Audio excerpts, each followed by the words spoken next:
To support this podcast, go to positivesarcasm.com/donate. Any amount is appreciated. Once again, positivesarcasm.com/donate. Thank you and enjoy the program.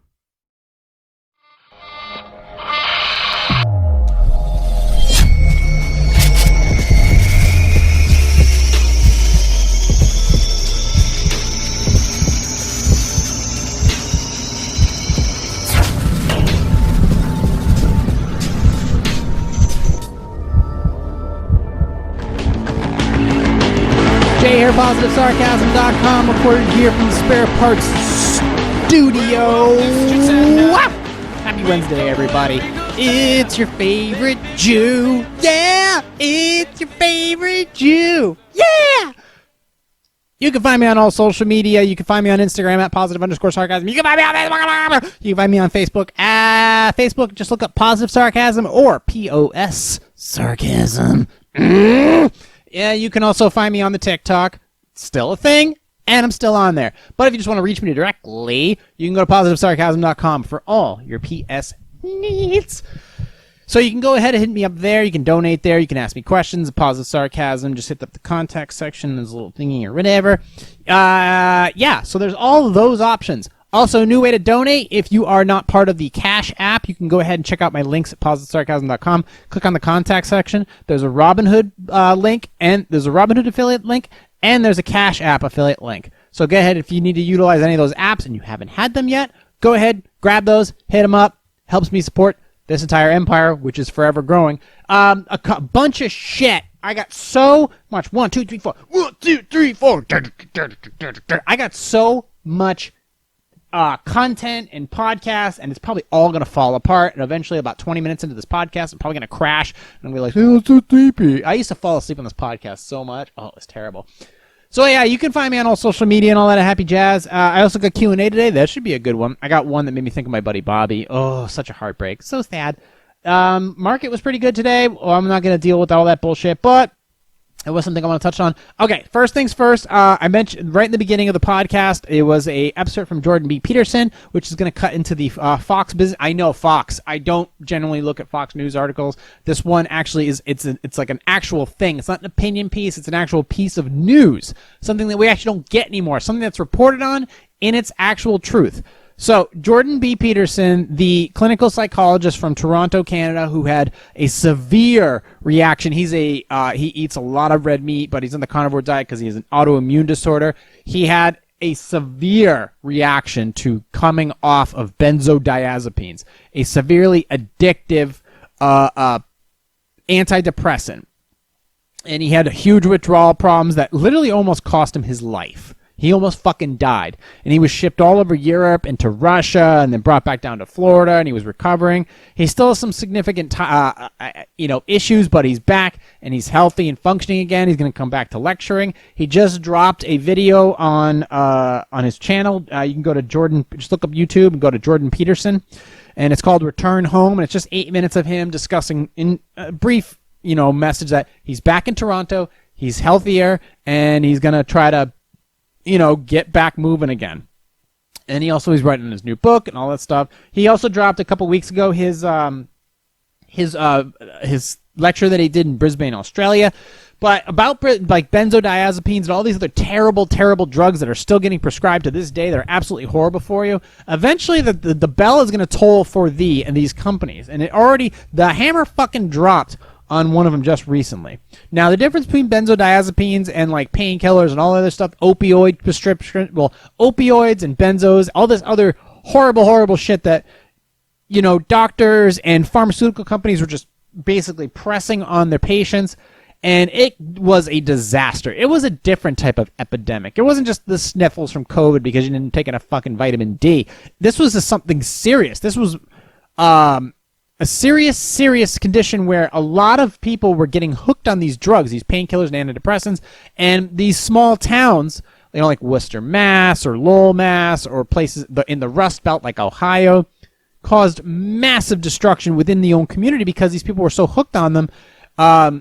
These people, when they couldn't get their fix, they were going out of their way to hunt down the doctors or pharmacists who had access to these medications. So it was a dangerous situation, and the dependency on these medications was so bad, it was terrorizing these towns. Terrorism through a drug dependency. Well, what happened was there was the one that everybody knows is Oxycontin. Whoop, there he goes.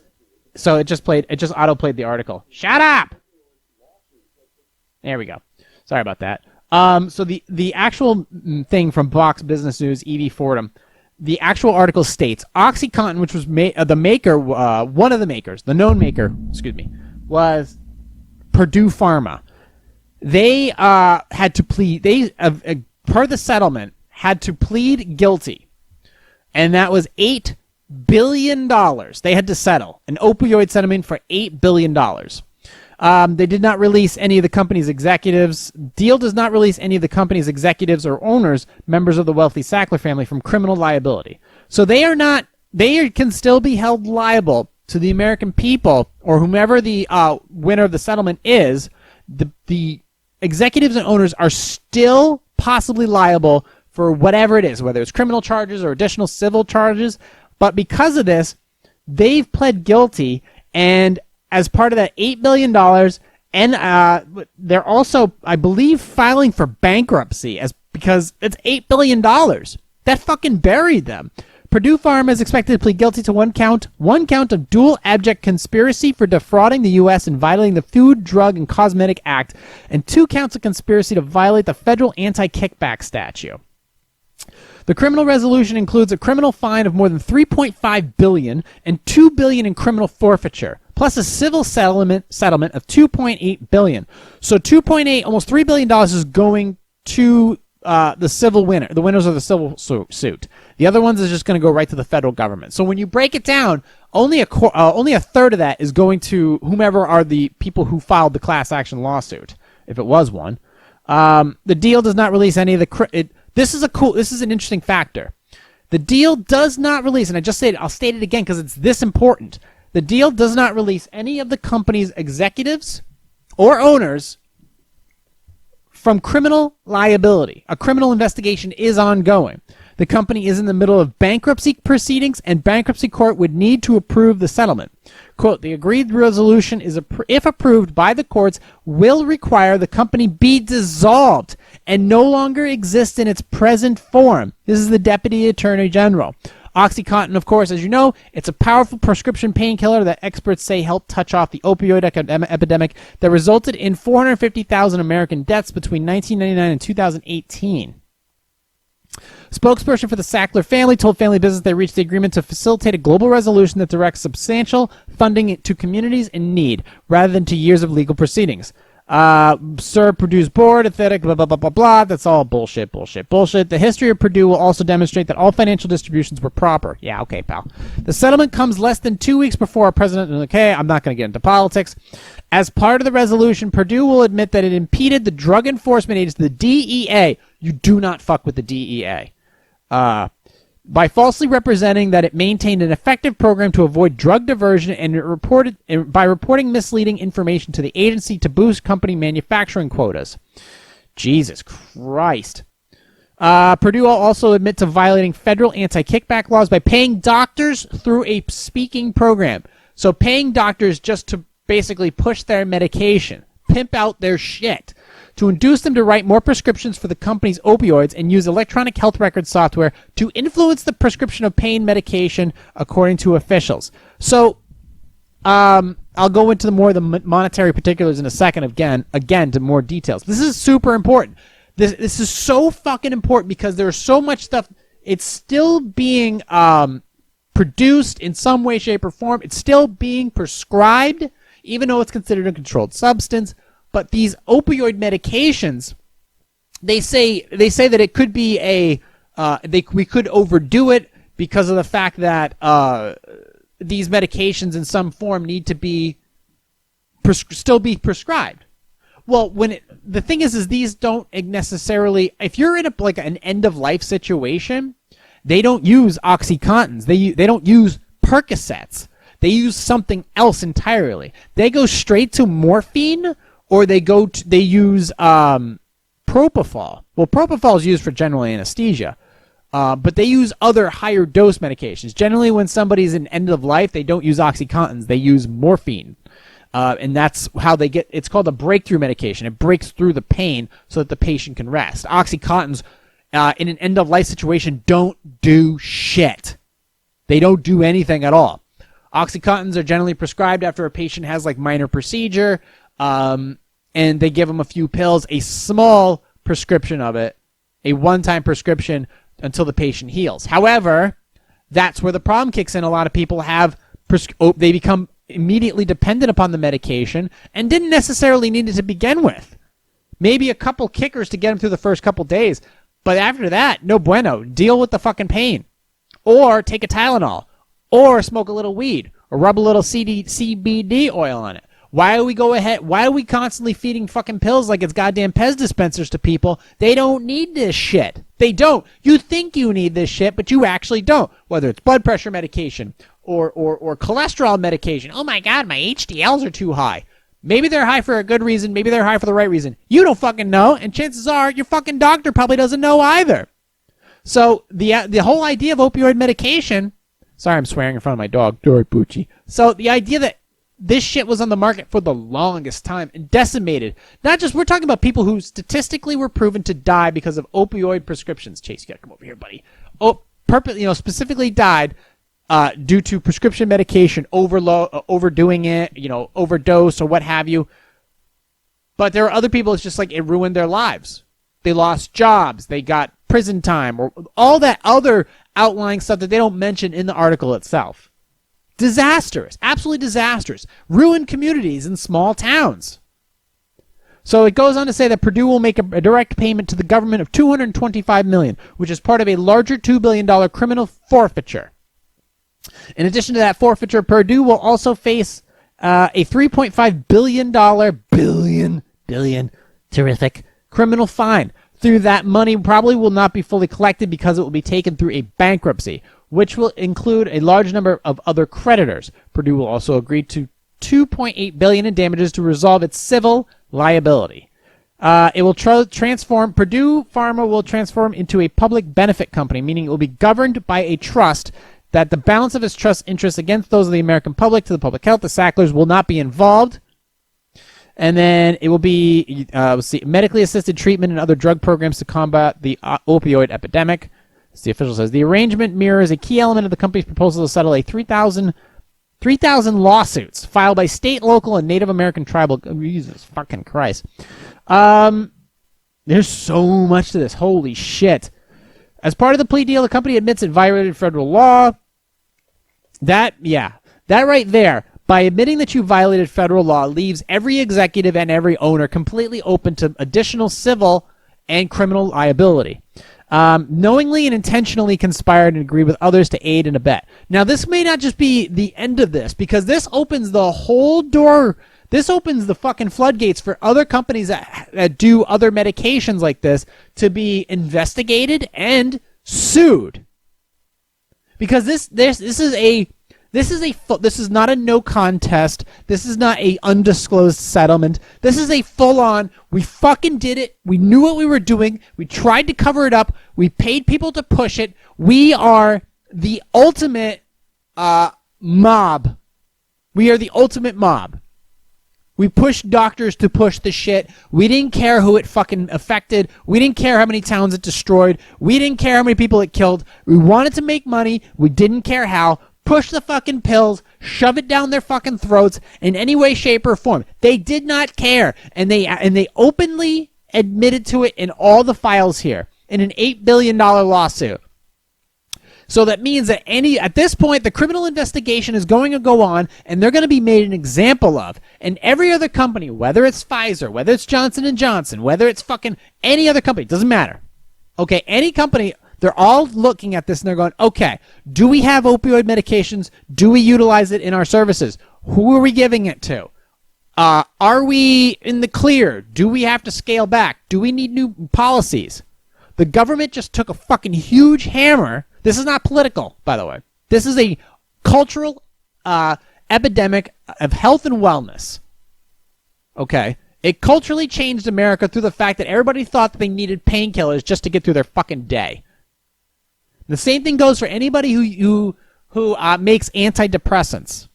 Anything that's really or sleeping medications, anything that is you're dependent upon that uses some type of opioid or a derivative of opioids.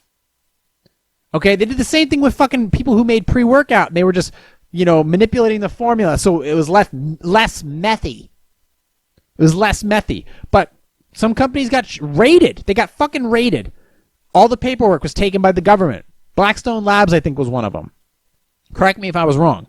But yeah, the government doesn't fucking play games when it comes to this shit. But now this opens the floodgates to anybody who makes opioids. Whether it doesn't matter if it's for killing the pain. It can matter for if it's antidepressants like benzodiazepines. I mean, it almost killed one of the greatest North American fucking clinical psychologists, philosophers, member of the dark web. I mean, it almost cost that guy his life. But he's alive to tell about it and tell us about the dangers of benzodiazepines. And it cost this company $8 billion. So the quote, millions of friends, blah, blah, blah, the Sackler family has already pledged to hand over the company plus $3 billion to resolve thousands of suits against Stanford, Connecticut-based drug maker. The company, but not the family, declared bankruptcy as a way to work out that plan. Should be worth $10 billion. They're fucked.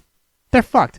This means like any company, it's like, okay, if we are handing out medications, if we have benzodiazepines or we have opioids or any type of painkillers, or if we make a different version of Oxycontin, which I know other companies like, we won't give you Percocet, but we'll give you Vicks, or we'll give you something else, Tylenol, codeine, or anything like that. All right, we need to backtrack, or we need to change course, because if this company was held liable and then corporately liable, and then the people who run the business, the executives and the owners, also can be held liable, not just civilly but criminally, the executives can go to fucking jail. This is not the 2008 financial crash anymore. This is a situation where, okay, this company, these people are not going to get bailouts because they knowingly defrauded the American people into thinking, oh, the housing market's doing fucking great. No, this is where they're not going to get out of it. This is a situation where the government held them accountable, and they are now in a lot of trouble. They just lost $8 billion. They lost an entire company, and they are still on the hook. And now every other company is probably going to be shitting its pants, and all the hospitals attached to it, and all the doctors that are attached to the paperwork. Don't forget, there were a ton of doctors involved here too that I'm sure are looking for immunity or covering up their paperwork or what have you, that who knows what hospitals or clinics or private practices they're attached to. And if their name's on the paperwork of Purdue Pharma, of pushing these medications and accepting money from Purdue Pharma to push these pills and get fucking a membership at so-and-so country club just for doing a conference or whatever,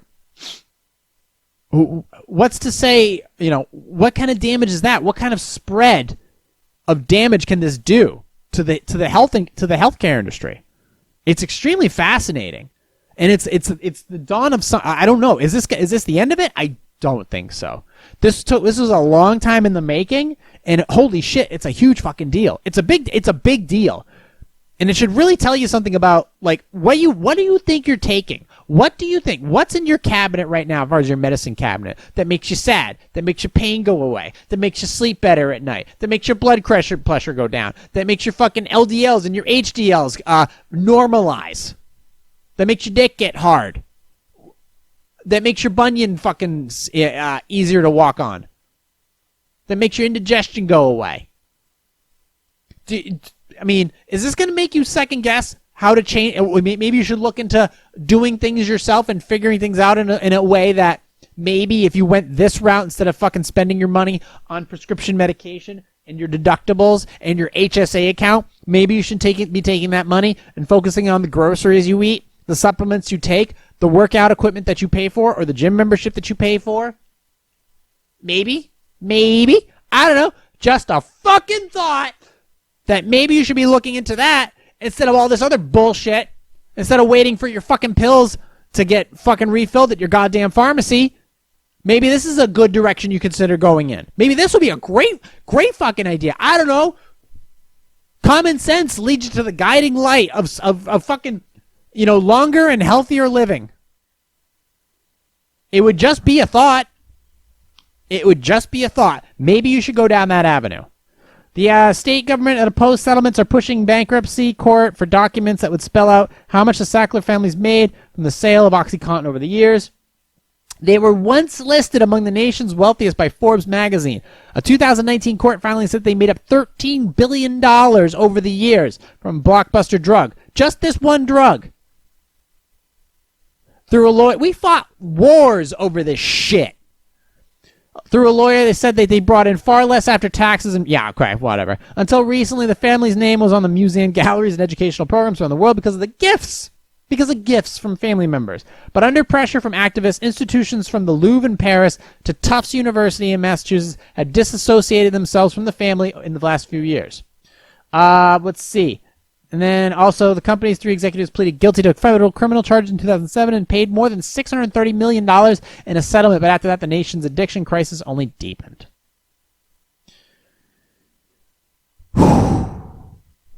That is insane. $8 billion, almost a half a million dead.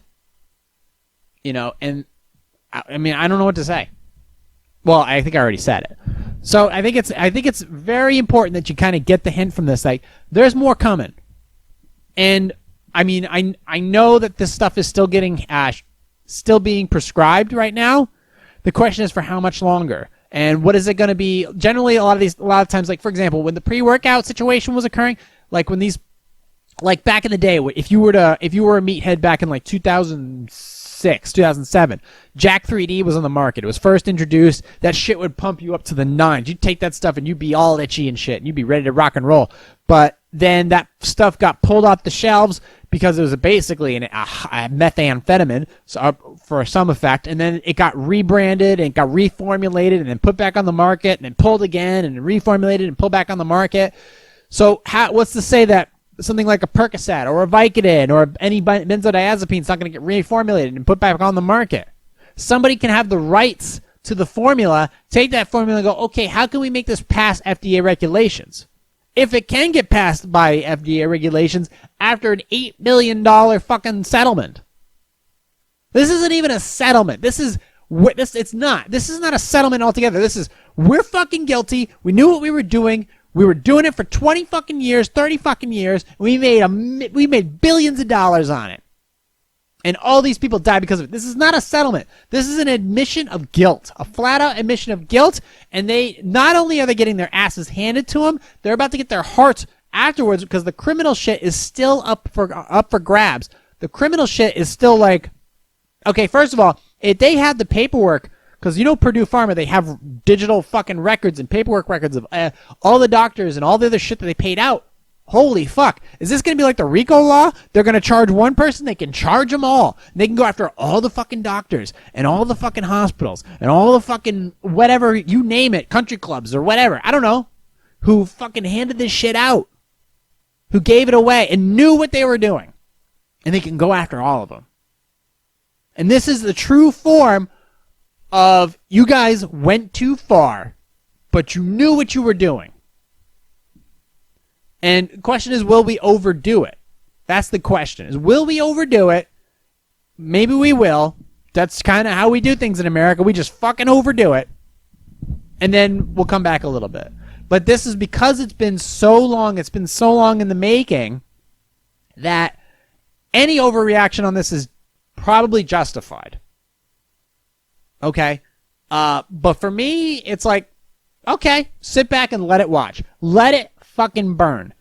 But I have to admit, this will, by a lot of pharmaceutical companies not partaking in making painkillers and benzodiazepines and other things, maybe it will free up the resources and the research and development from this shit to focus on other things. And this is a good thing for this definitely would be some type of victory for CBD and cannabis and things like that, because then it's like, okay, see this shit?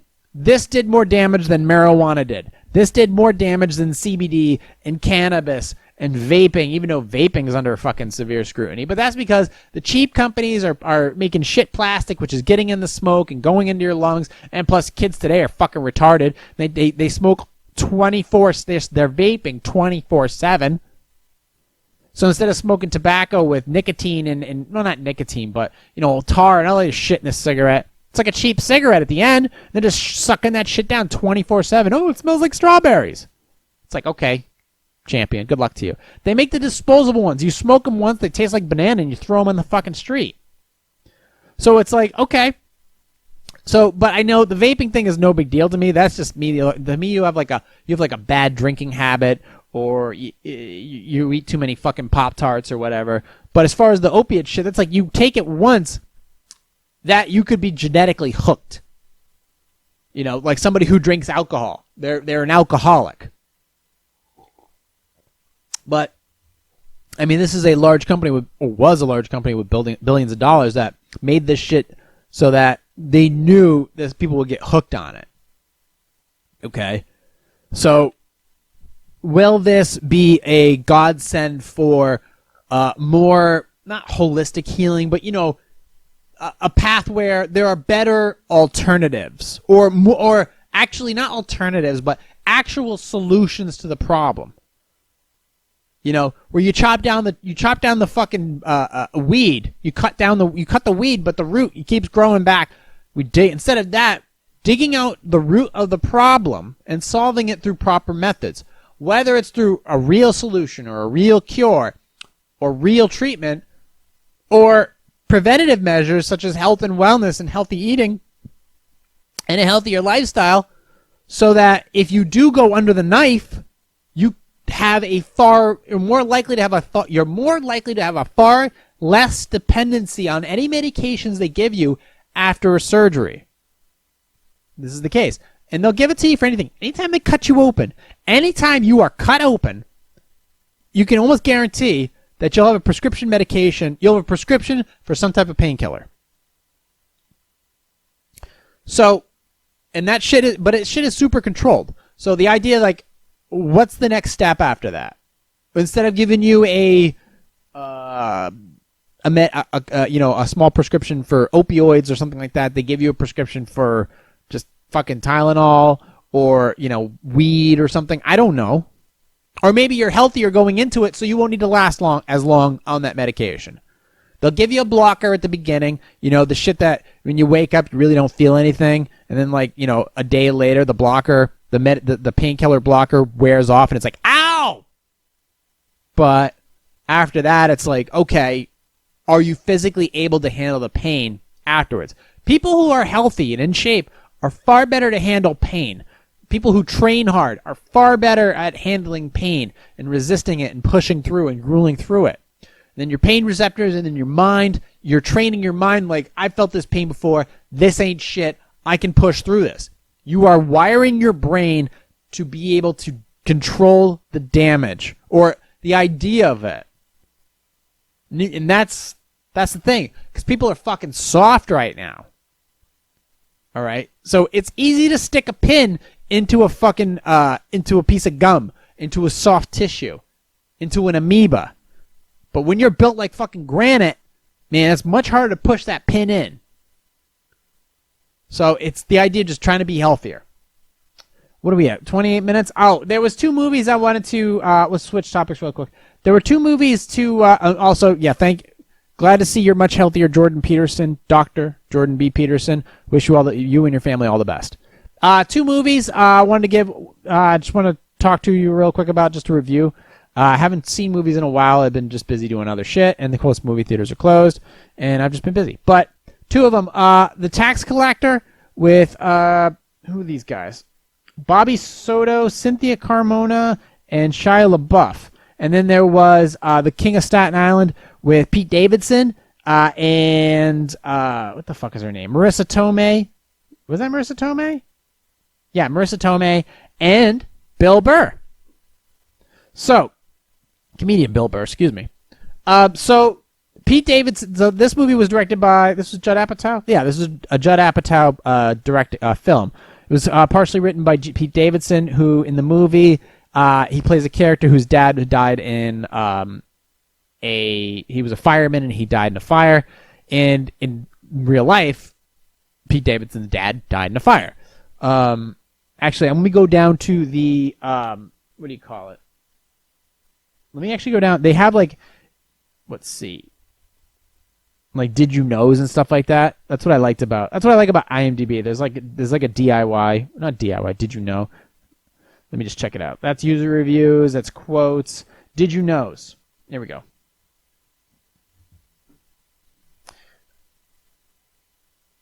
Let me get that out of the way. Okay. Here it is.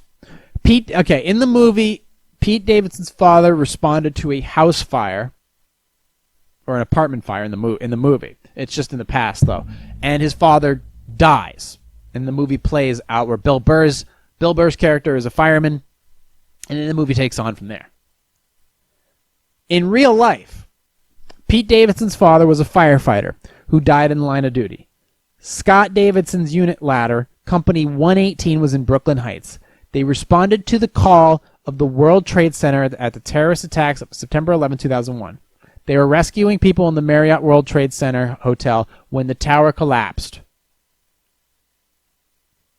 And that's how Pete Davidson's father died. He died on September 11th. Pete Davidson was 7 years old. So that's some pretty... people could say, oh, it's just, it's easy for him to play in real life. Well, it's like, yeah, that's a fucking pretty tragic thing. That's a tragic thing to not have your dad at 7 years old.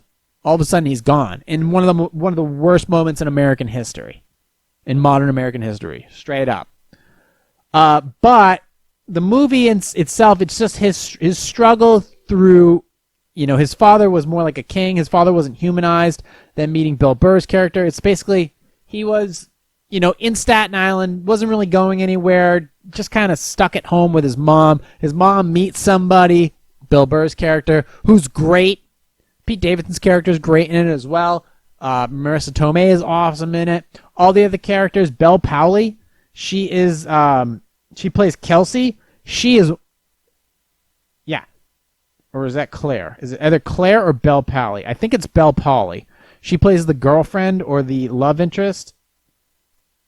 Yeah, I think that's her. She's great in her parts. All the characters in this movie are great. Let's see. There's a couple. Who else is? I think what's her face is in here too. She was in the show Louie. Let me just see. I don't see her here. Joseph Paul Kennedy, Lou Wilson, Ricky Velez, Carly Aquino, Maud Apatow. Oh, she's in there too. Good for her. What part does she play? Maud Apatow? She must have been a secondary character. So, yeah, all the characters in this movie are really, really good. It's pretty straight to the point. It works out. There's some funny moments in it. It's kind of a drama in some ways. It has some light moments. The kids in it are awesome. It's a good movie. Like, I give it a solid 3 out of 5. It kind of ends open-ended, but it ends with possibility. It ends with, hey, you can get out of this area. If you see the world, it kind of opens your eyes to new experience. He looks up at the end and he sees the towers of New York City and he's like, oh, this is a different world out here. It's not Staten Island. You're just kind of stuck here. It's like, he kind of gets his shit together in a way, and kind of sees the world through different eyes and kind of owns up to the fact that he has been living under the cloud of the death of his father. So, it's not a bad movie. I gave it 3 out of 5 stars. I'll post it on my website, pausethercasm.com. There's a movie review section. You can go and look through it. There's 400 or 500 movie reviews on there.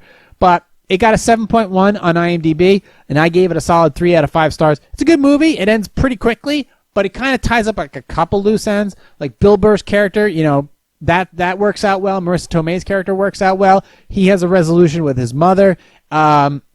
And then Pete Davidson and his love interest, that kind of it is. It's a good flick.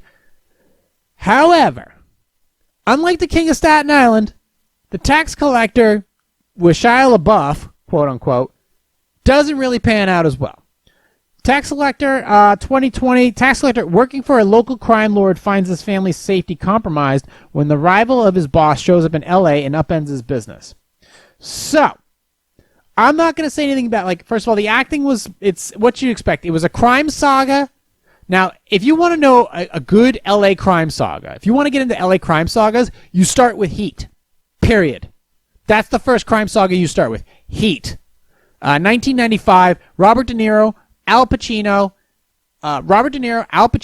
Val Kilmer, Danny Trejo.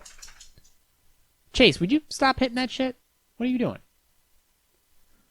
Every time he walks by, he hits the camera. Sit down. Lay down. Sit. 1995's Heat. That's a crime saga. It's like 3 hours long, but that's how it should be done. This one, or Training Day. Training Day is one way to look at it. This one, however, no. First of all, it does that. It has the Deep Blue Sea effect. It takes a big name actor like Samuel L. Jackson in Deep Blue Sea, who has the big moments in all the trailers, but in the actual movie, he dies fucking halfway through. So it's like a bait and switch. It's like, here's the big name, but we only paid him to be in half the movie. Another movie that did that was the movie Stealth with, quote, Jamie Lee Fox. Yeah, he was only in it for like a quarter of the movie, and then his plane gets blowed up. Same thing. It's like, oh shit, now what? Godzilla, the new Godzilla, kind of did the same thing. Did the same thing with Breaking Bad's Walter White, whatever the fuck his name is, Bryan Cranston. But that movie, it wasn't necessarily Bryan Cranston who was the star. The star of the movie was Godzilla. So, that's the kicker. So, but with a tax collector, it's like, okay, your stars of the movie are the humans in it. And it's Bobby Soto supported by Shia LaBeouf. But Shia LaBeouf's character, he's got all the accolades in the trailer. You know, the preview of the movie. And then all that shit, right, all the big lines in the movie by Shia LaBeouf, right after he delivers those big lines, his character takes a huge... The reason I'm spoiling this movie is because it's not worth watching. As soon as he delivers those big trailer lines, it all goes down for a hill for him, and then boom, he's off to the races. He gets fucking eaten by the shark in freaking Deep Blue Sea. Like, when in Deep Blue Sea, when Samuel L. Jackson says, "We are going to get out of here," the first thing we need to do, and next thing you know, the fucking shark jumps out of nowhere and eats Samuel L. Jackson and bites him in half. And then, what's his face there? The other guy, well, fuck him, whatever. Funny guy. He gets bitten by half, and boom, he's gone. Oh, next thing you know, we're gone here. Now it's Thomas Jane and that other broad. And then that's it. Same thing happens here. It's like, Shia LaBeouf is like, ride or die with you. We are ride or die for you till the end. And then, boom, Brendan Schaub and all the gangsters show up with those masks and start shooting up the place. And the next thing you know, the, quote, creeper is his name, gets all hammered up and kicked to death in some shitty Zapruder film. And that's all she wrote.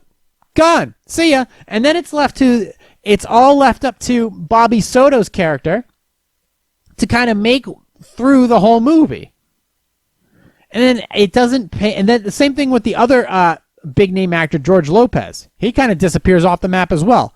Although his character was a secondary character and died understandably. But Bobby Soto, who was a serviceable actor in this movie, couldn't hold up the movie because it's not a good movie. And that's the thing, is he can't hold up the movie because there's nothing worth holding up. It falls apart under the weight of the fact that it's a bad script and the lead up to the ending isn't any good, and there's some shit that makes no sense, and then the ending itself is just fucking terrible. Like, there's some B movie styling done at the end of this, near the end of this flick. And it's just not good. It just, after the death of Shia LaBeouf, this could have been a serviceable movie if they could have afforded to pay for Shia LaBeouf to stay through the whole flick. But they couldn't do it, and the movie falls apart. It fucking falls apart. Not a good flick. Not a good flick at all. Shia LaBeouf's character was great up until he wasn't dead no more. And Bobby Soto, his character was serviceable because it was being held up and carried by Shia LaBeouf. This whole movie was built on the character development, not the character development, excuse me, Shia LaBeouf's acting. And once Shia LaBeouf's acting was out of the picture, the movie dies a terrible death. And you're like, what? And then it turns into, what? Come on, that's bullshit. Oh, give me a break. Really? That's how it's like, fuck it. Who cares? Who fucking cares? And the whole thing falls apart after that. It was just stupid. Absolutely stupid.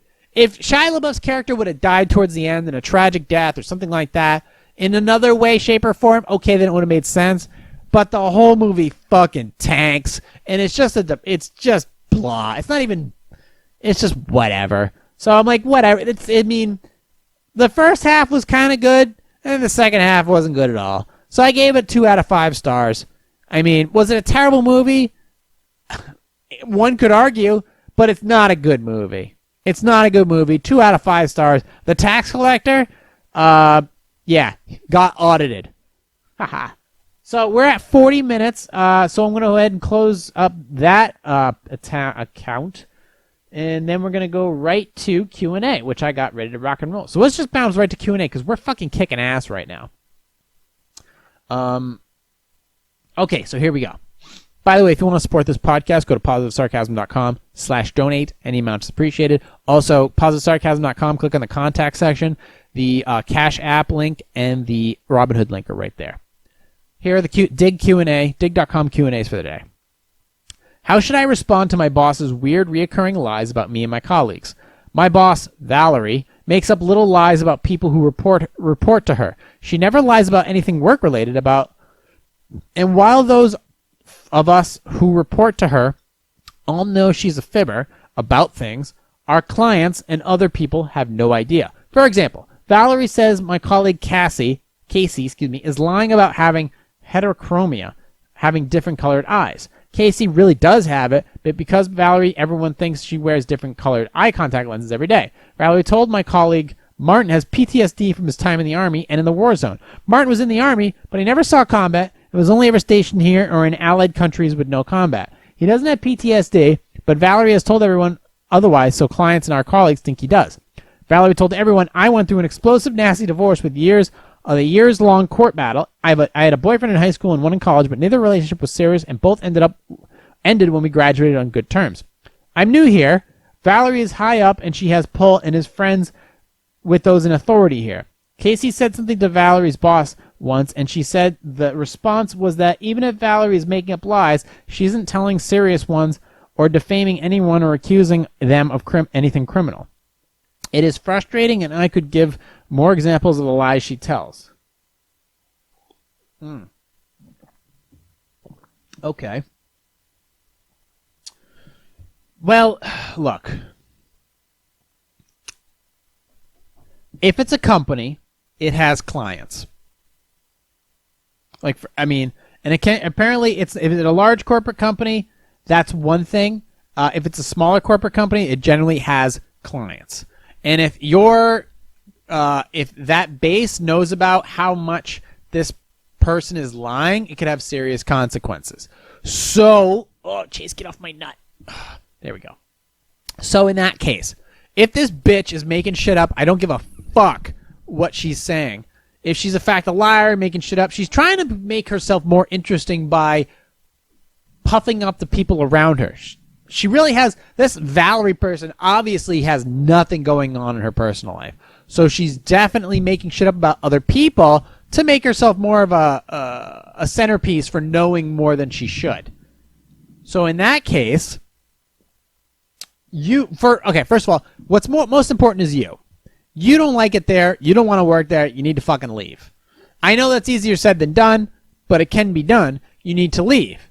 And then after that, you can go absolutely nuts about filing complaints with human resources or whatever, but make your presence known on your way out the door as far as what you need to do, because that's a serious problem and it needs to be addressed.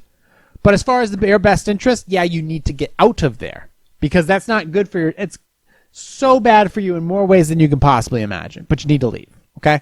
So just at least start with that and then see what else you can do after that. But get out. Okay? Next one. This one reminds me of a buddy of mine. Am I a jerk for not wanting my husband's new boyfriend to live in our house as we figure out our divorce? Earlier this summer, my husband and I entered into a polyamorous relationship with our friend. He moved in with us. Against my instincts, when his housing situation deteriorated during the summer, and a few weeks ago, the boyfriend informed me that he was not interested in pursuing a relationship with me. Only my husband.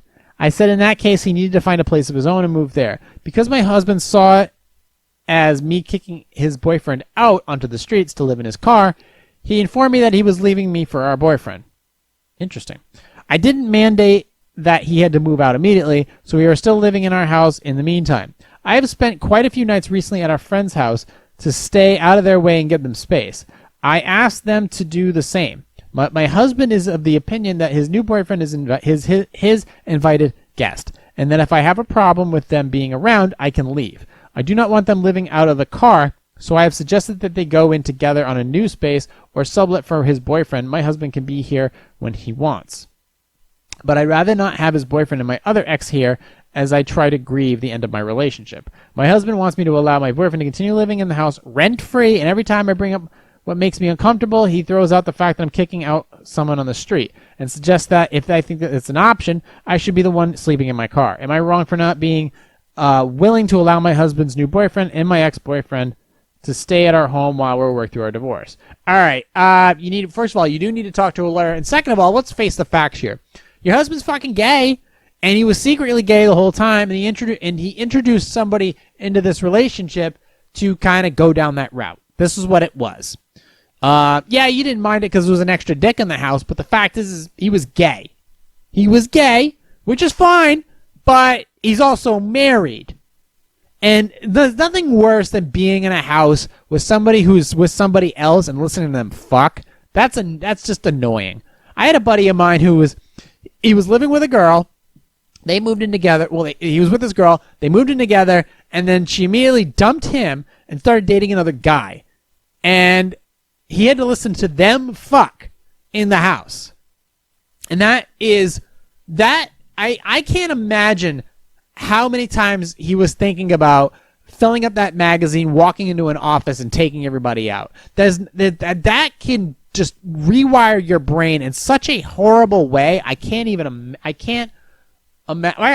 imagine on different terms. Because believe me, I've gone down some weird roads in my life, and this is a road that I'm glad I didn't really go down. But then again, the ones I went down were far more tragic in some way, shape, or form. You know, I got the trophies to prove it.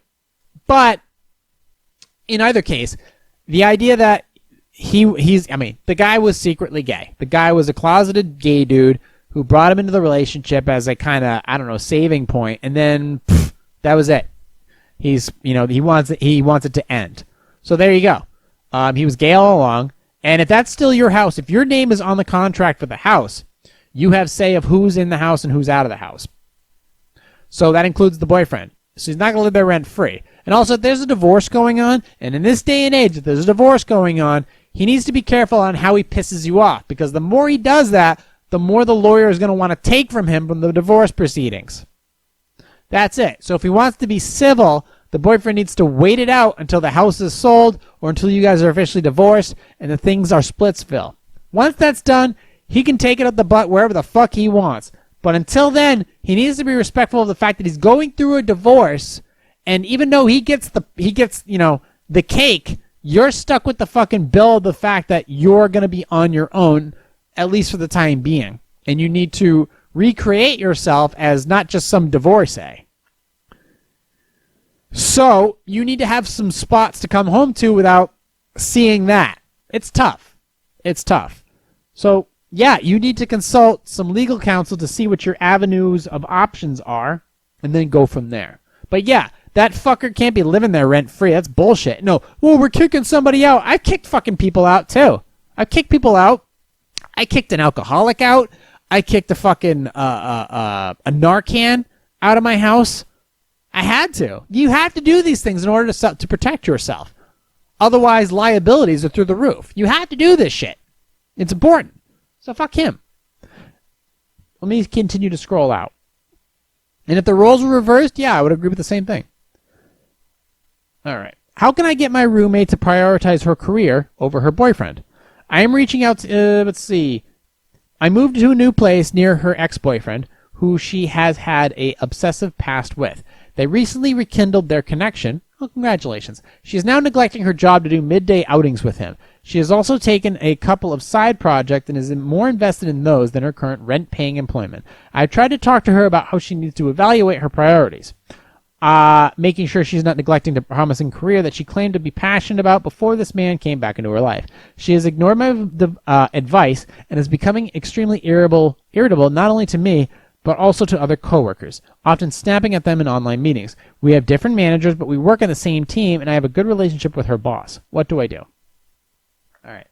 Look, if the rent's being paid on time and the house is not being neglected, then you have no say in the project. You've said your piece. You're going to say one more thing, but listen, I'm sorry that I've taken an approach of thinking I have something to say about the situation with your boyfriend. I'm glad you guys are back to. I'm glad that you guys are seemingly happy. I'm not going to bring it up again. All I care about is the sanctity of the apartment. As long as we're on okay terms, the house is clean, and the rent is paid on time, and everything's copacetic here, I'm not going to get involved. Okay? If things were to deteriorate for some reason, and this place was no longer livable for the two of us, I'll just get out of here and I'll go find my own place. You got to be passive about it. You got to be civil about it. And that's it. So as long as the place is cool, she'll figure out on her own. It's just like, you tell somebody not to do something, and they just go and fucking do it anyways. So what did you expect in this situation? So you need to kind of just take a step back and just leave it be. But if it becomes flat out, always look out for number one. That's you. And if it becomes a shit environment, then you need to get out. You need to focus on when your due date to get out is, and then make a break for it. And make sure that you keep this shit to yourself for when it's appropriate to relay the message. Obviously, if she's more interested in hanging out with her boyfriend and doesn't give a shit about her career, and look, nobody gives a shit about their career. That career stuff is bullshit. Nobody cares about it. First of all, she wants to do, she has passions for other things, other side projects. I have other side projects too. This is fucking one of them. But this is my passion. This is what I love doing, and I have a thrill to do it and challenge myself to do these podcasts, to make these videos, and all this other stuff. So you can't knock that. Yeah, maybe the relationship is toxic, but if the rent's being paid and it's not hurting the house in any way, shape, or form, then you need to just accept that for what it is and not be a hater. I wouldn't midday outings. Fine. Let them. I don't care if they're slamming back 4 martinis. As long as the job's getting done, you don't give a shit. You're not her fucking boss. Do your own shit and don't worry about it. Right, buddy? Right. Who's your good boy? So there's that. Yeah, just leave it alone. Should we do one more? Oh, what do you think, Chase? Should we do one more? Let's see. Should we do one more? That one's stupid. No. Okay. So let's do one more heavy hitter and then we'll get out of here. Is this the M-I-N-S? Yeah, this one's okay. Am I a jerk for whistling at my girlfriend to get her attention and shushing her when I don't want to talk? Sometimes when my girlfriend asks a question and she doesn't respond after a few seconds, I'll give a quick whistle to get her attention. They're not mean blowhorn whistles, but similar to a quick light the whistle notification you get from a phone. Usually this happens when she's looking down at her phone, presumably reading Reddit or texting. Usually she looks up after my whistle and answers my question without me needing to repeat it. And occasionally when my girlfriend asks a question, I'll give her a quick shh. Only if I'm already listening to something and don't want to miss what's being said. Example, I'm watching a Lakers game and the broadcaster began telling a story I was interested in from a different room. My girlfriend asked me something about the story as soon as it was beginning to be told, so I gave her a quick shh. Yeah, shush. Chase, if you want to sit here, you have to sit aside. You cannot sit in front of the camera. Do you realize there's a camera right there, buddy? There's a camera right there, and that camera looks at me. It loves you, but sometimes you make a better door than a window. So can you do me a favor and just hang out right here? We'll be done here very shortly. There's a good boy. So just hang out here. Everything's okay. All right.